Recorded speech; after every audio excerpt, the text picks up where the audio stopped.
What is going on, fight fans, and welcome back to Combat Sports Today. My name is Jake Littman, and I'm joined here with the reigning, defending LFA Lightweight champion, Richie El Machete Miranda. How are you, sir? I'm good, good. Yeah, thank you. Nice intro. Appreciate you. Thank you for having me.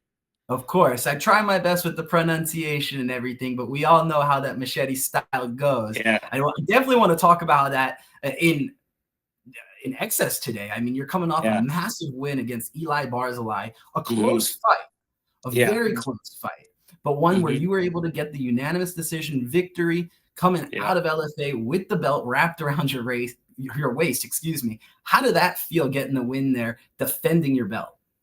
I felt great, man. I mean, I was just thinking about, it's just another fight. The belts are underneath my bed.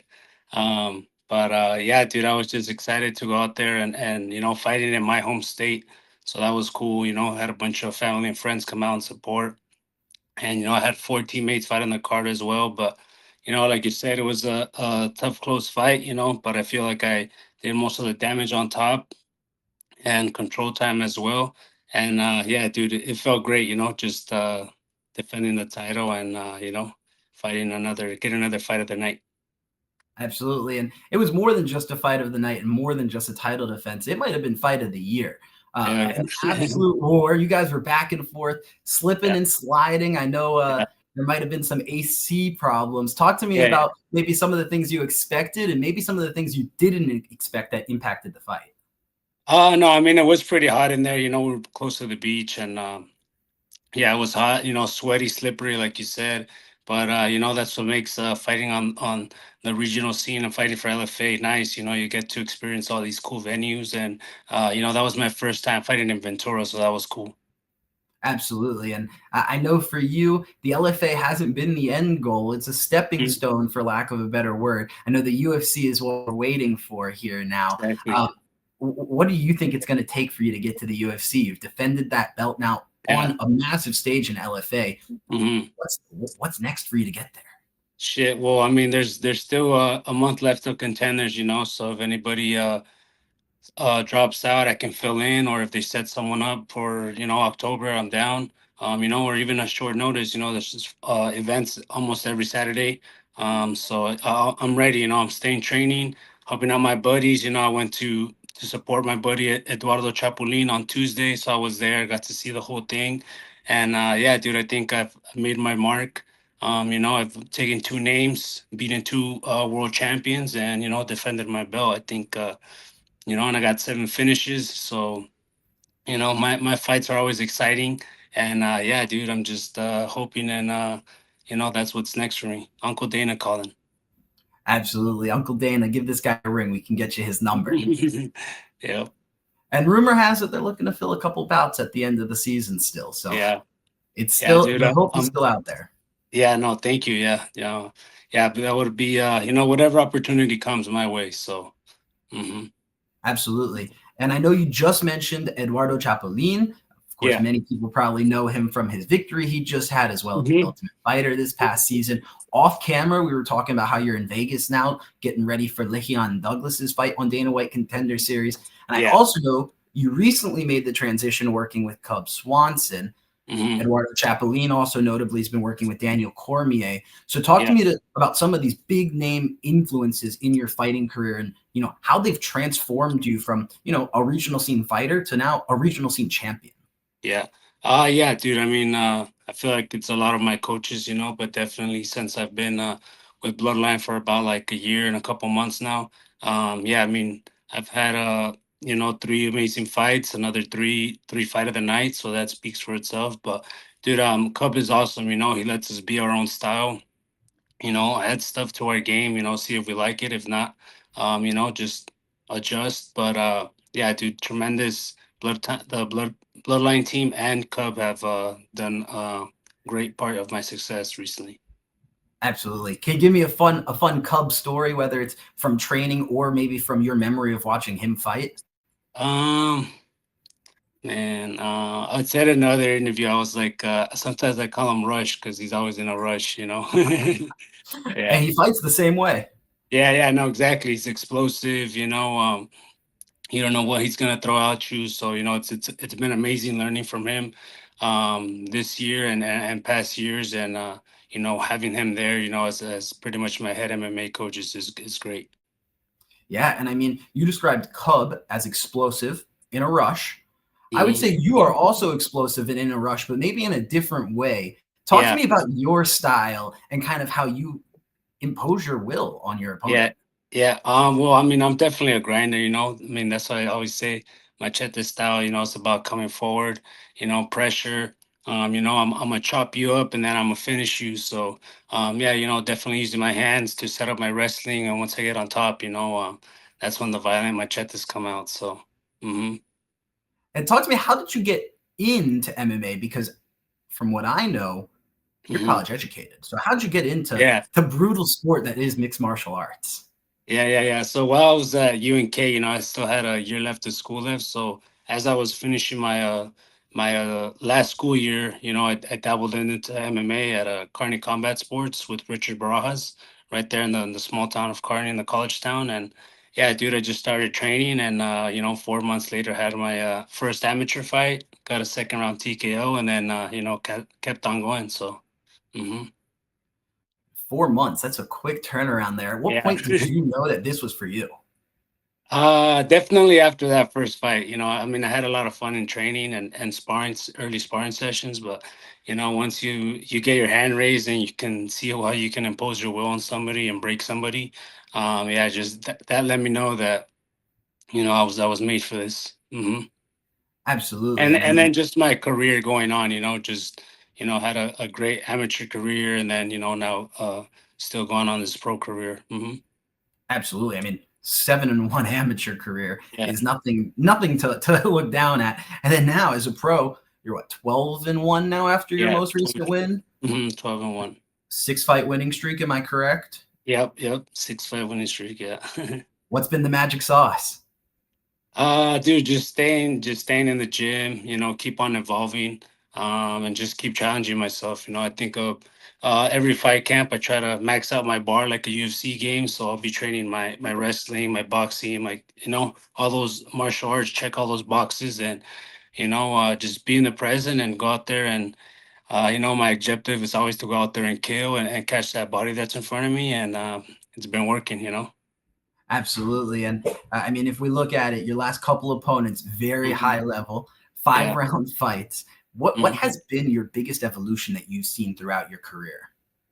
Uh, Definitely. I mean, just being a mixed martial artist, but definitely being more comfortable in my stand up. And then I know when I can slip a raw punch, or whenever I want to get a takedown, I can get to the ground. But yeah, I would say everything, and I mean, I'm always confident.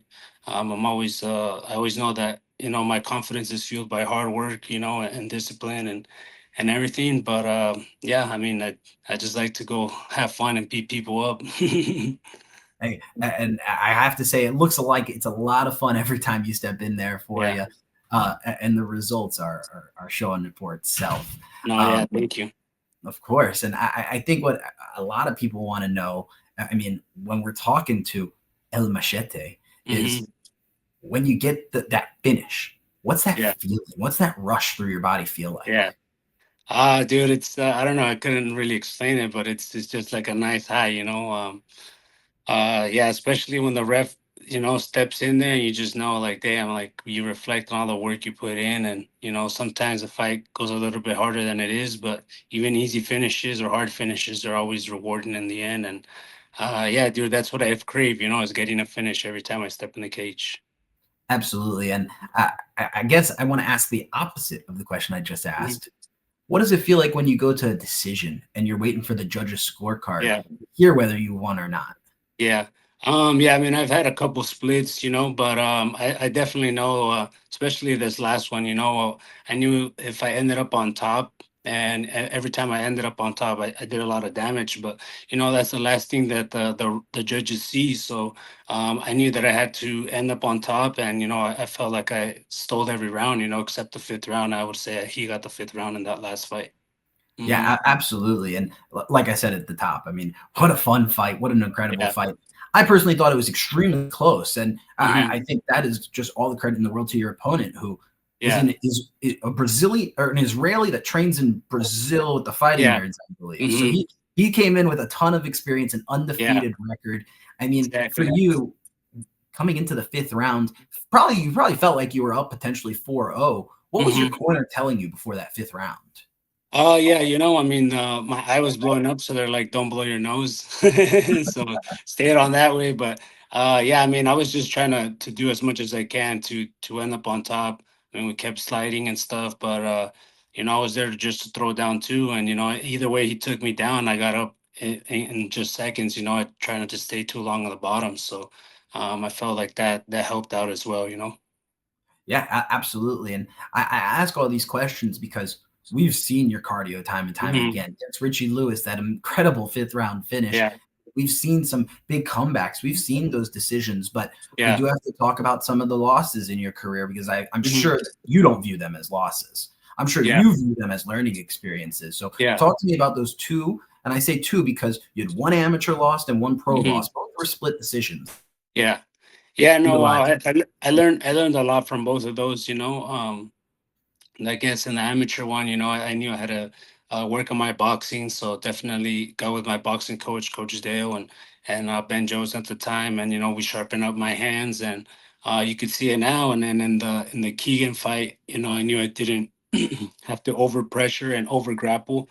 I feel like a lot of he was long and lengthy, so my hands were working. I should have just kept it on the feet instead of staying on bottom too long and or trying to wrestle. So definitely lesson learned, and it made me a better fighter and a more complete fighter now. Absolutely. And the growth in your boxing is clear.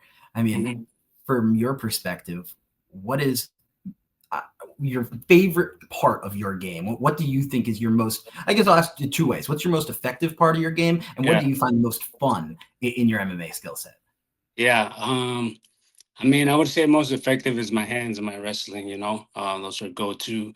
But yeah, more fun is just mixing it up. I've been throwing calf kicks, dropping people. I mean, I've dropped people with my hands, and vicious ground and pound. That's me all day too. So I would say the whole package. Absolutely. And the pressure never stops when you're in a Yeah. Richie Miranda fight. Yeah, That's yeah, for certain. exactly. Yeah, I would say that's the biggest one too. Just my once they get in there, a lot of people train have hard rounds, but once they're in there with me, they know that pressure. They're not used to that pressure.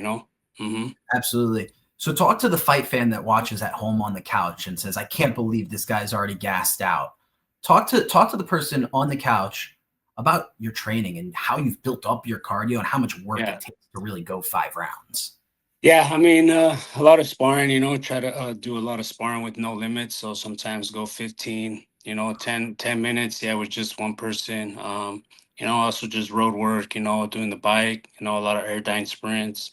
Yeah, but just, rolling for a while. But yeah, I mean, just nothing too crazy, just, yeah, just keeping the heart rate up. Yeah. Absolutely. And are you fighting full time? Yeah. I mean, I still work. I help out my dad at a mechanic shop. We have a mechanic shop here in Santa Ana. So, yeah, I help him out when I can. If not, I'm training, but training most of the time. Absolutely. And I mean, mechanic is not an easy job. Have you Yeah, found yeah. any correlation between being a fighter and being a mechanic? Has anything crossed over? Shit, working with these hands, dude. Working with these hands for sure. I guess your opponent will be the real judge of how Yeah, hard yeah. you're working in the mechanic shop. Yeah. Absolutely. Well, talk to me about that LFA platform. I know we talked about how you've won the belt, you've defended the belt, you've gone 5 rounds and Yeah. headlined cards. Talk to me about the impact of being in the LFA and how that's really helped grow your career. Yeah, I mean, I signed with the LFA after my third fight. Yeah, and they've been great. Ars, Mark Berry, the whole LFA family. They've always taken care of me. They always got the best commentators and the best commentators around Crook. But yeah, dude, LFA is the number one feeder program for the UFC. A lot of people move on to UFC after they win a belt, especially after defending. So yeah, I would say I love LFA and what they've done for my career, and it's an honor to represent them when I moved on to the UFC, and of course represent them as a champion. Absolutely. And I mean, I'm sure you've seen the graphics from the LFA Instagram and Twitter with all their fighters that are competing on this Yeah, season of Dana White Contender Series and each week on the UFC card. So I'm sure you know that the platform you are on is massive. And yeah. I'm sure the fans are slowly but surely starting to realize who Richie Miranda is. Yes, sir. Yeah, if they want to watch some violence and exciting fights, tune into Richie Miranda. Which fight would you say is the fight that someone needs to watch? Uh, I'd say these last two. Those are fun. I mean, yeah, those are fun. Yeah, but I'd say, I mean, pretty much all of them. I mean, I watch them during fight week, and they excite me. So yeah. Absolutely. Absolutely. So talk to me about this. You've been out in Cali now, working with Cub, working with all these guys, Danny Silva, right? You're working with him Yeah, as yeah. well. Danny How Silva, yeah. absolutely how much have all this UFC experience kind of been passed on to you and kind of how has that helped you and your championship mindset? Yeah. I mean, I've been out here at the PI a couple times, and just seeing everything, being at the Apex, even T-Mobile Arena. So, yeah, dude, it just fuels my confidence that I'm gonna be here soon. And I mean, as a champion, I mean, I'm just doing the same thing, but I represent the LFA, and I hope UFC is the next thing that pops up on my gloves. Absolutely. And do you have a call out, UFC call out or LFA for that matter? Yeah, I mean, I'm just trying to get whatever UFC short notice I can get. Whether it be Contender Series, Apex, show, whatever, man. I speak Spanish too, so no just UFC coming out Noche. there. Yeah, but yeah, I mean, I'm just ready, dude. Whatever comes. Absolutely. And what makes you so ready for that? What makes you different from everybody else? Different from me, I'm a fucking Santanero, down ass food that's ready to scrap, and I'm just here to take whoever's in front of me. Absolutely. So we've talked a lot about fights. I mean, we get it. Anytime, anyone, any place, and you'll fight them all 15 or 25 minutes until that Yeah. bell rings. Let's talk a little bit about outside the cage. Mm-hmm. I'm gonna ask you a couple of little questions, Yeah, simple yeah, questions, getting to know you questions. yeah, Let's yeah. hear Let's let's do hear it. your rapid fire answers. Let's show. Let's do it. Long day of training. You're going to turn a movie on. What's the movie? Movie, Nacho Libre. Okay, Yeah, okay. yeah, it's a And how funny about movie. this? So you've watched that funny movie and you get a good break. What's the Yeah. snack you're eating? Damn, some gummy bears. Gummy bears. Okay. Yeah. Which one are we talking? Are we talking Haribo? Are we talking the healthy ones? Yeah, I mean, healthy or not, any kind of gummy bear. So you got a sweet tooth. Yeah, yeah, sweet tooth for sure. You and me both. So I'm guessing you also Yes. drink a lot of smoothies with your workouts. Talk to me. You're at a smoothie shop. What's Mhm. that go-to order?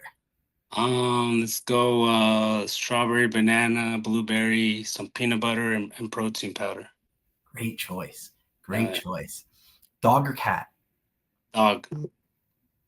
Big or I small? got, I got, I have a medium, small dog. I have a dog named Tyson, pit bull Chihuahua. Nice. Okay. Yeah, I yeah, got yeah. my dog Tucker's right over there listening to us Nice. right now. He's a mini Labradoodle, probably Oh, similar in size, about 20 pounds. nice, nice. So I'm a big dog guy. Hmm. One more fun question for you, a little bit different than the rest. You're at a steakhouse. What cut of meat are you getting? I always go ribeye. Can't go wrong with a ribeye. Interesting. Yeah, yeah, yeah. Okay. Absolutely. You I get mean, some some fat people and get some good protein.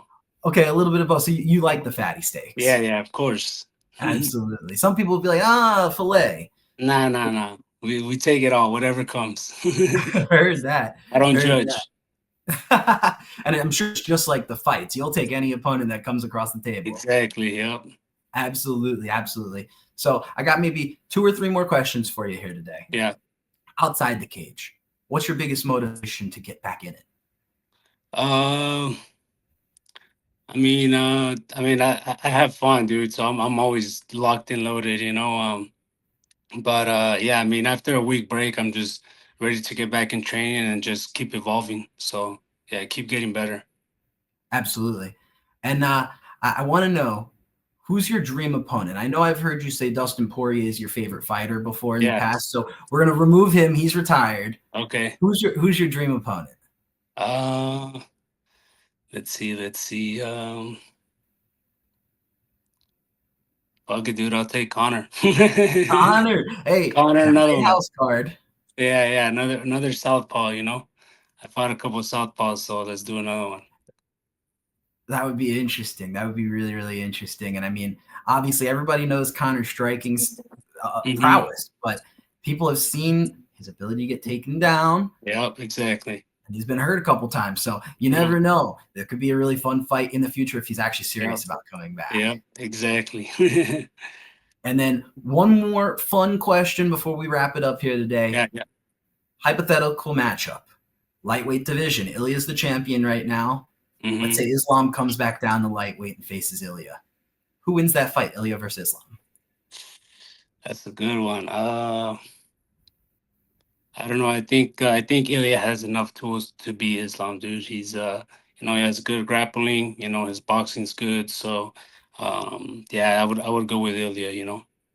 Absolutely. And so I want to end here from me with one last question Hmm. to you. If you could go back and tell yourself at the start of your career one piece of advice, what would that piece of advice you'd give to yourself? Uh, Shit, just keep going, stay confident. Um, I mean, even though you might fail a couple of times, just keep showing up. So yeah, just keep showing up and keep going. An awesome message from an Yeah, awesome guy, an awesome fighter, someone thank that you. you definitely want to watch. I'm sure we'll be seeing you soon, whether it's UFC or defending your belt again in the LFA. Yeah. Richie, I'd like to give the floor to you if you'd like to shout anybody out or say anything to the fans. Yeah, no, thank you guys. If you want to follow me on El Machete 714, Richie Miranda, pretty much on all platforms. And yeah, I'm just thank you. Shout out to my team, Bloodline, my managers, Cub and Monty. And yeah, dude, just thank you to all my sponsors as well. And tune in on Contender Series Tuesday for my homeboy Lehian Douglas. Get this contract. Absolutely. And I'm wishing you all the best. I'm sure good things are coming your way. So we will Hmm. stay tuned and we will stay in touch with you, my friend. But thank you so much for joining us here on Combat Sports Today. I Yeah, am Jake Littman. This is Richie Miranda, and thank you we will guys. see you next time.